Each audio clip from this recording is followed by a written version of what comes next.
மாலை தூபம். மாலை தூபத்திற்கு உங்களை அன்புடன் வரவேற்கிறோம். இன்று நாம் வேதத்திலுள்ள 36 என்ற எண்ணின் ஆழமான ரகசியத்தை சுருக்கமாக பார்க்க போகிறோம். நீங்க கவனிச்சிருக்கீங்களா? இந்த 36 அப்படிங்கிற எண் நாம எப்படி சத்தமே இல்லாம தேவனை விட்டு மெதுவா விலகி போறோம் என்பதையும், அதிலிருந்து கிறிஸ்து நம்மளை எப்படி மீட்கிறார் என்பதையும் ரொம்ப ஆழமா காட்டுது. முதலாவது, இந்த எண் வேதத்துல எங்க வருதுன்னு பார்க்கலாம். யோசுவா புத்தகத்துல ஆகான் செஞ்ச ஒரு ரகசிய மீறால சரியா 36 பேர் மடிந்து போனார்கள்.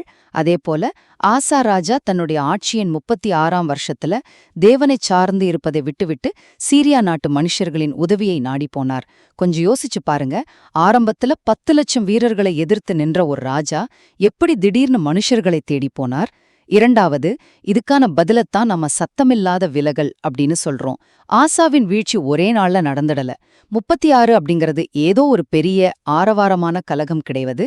துறைமுகத்துல நங்கூரம் மருந்து யாருக்கும் தெரியாம மெதுவா நகரும் ஒரு கப்பலை போல நம்மோட ஜெபமும் தேடலும் கொஞ்சம் கொஞ்சமா குறைஞ்சு போற அந்த ஆபத்தான சமரசத்தை தான் இது குறிக்குது. இறுதியாக இதுக்கு தீர்வுதான் என்ன? என்னாகமம் 7ஆம் அதிகாரத்துல இஸ்ரேல் தலைவர்கள் சரியா 36 சர்வாங்க தகன பலிகளை செலுத்தினார்கள். நம்மோட இந்த சத்தமில்லாத ஆவிக்குரிய விலகலை கிறிஸ்து தன்னுடைய முழுமையான கீழ்ப்படிதலால் எப்படி மூடி மறைக்கிறார் அப்படிங்கறது இது ரொம்ப அழகா உணர்த்துகிறது. அதனால நீண்ட காலமா விசுவாசத்துல இருக்கிற நம்மள நாமே சுய ஆராய்வு செஞ்சு மனுஷ பலத்தை சாராம தினந்தோறும் நம்மளை தேவனிடம் அர்ப்பணிப்பது ரொம்பவே அவசியம். இன்றைக்கும் கிருபையின் பலிபீடத்திற்கு அருகிலேயே இருப்போம்.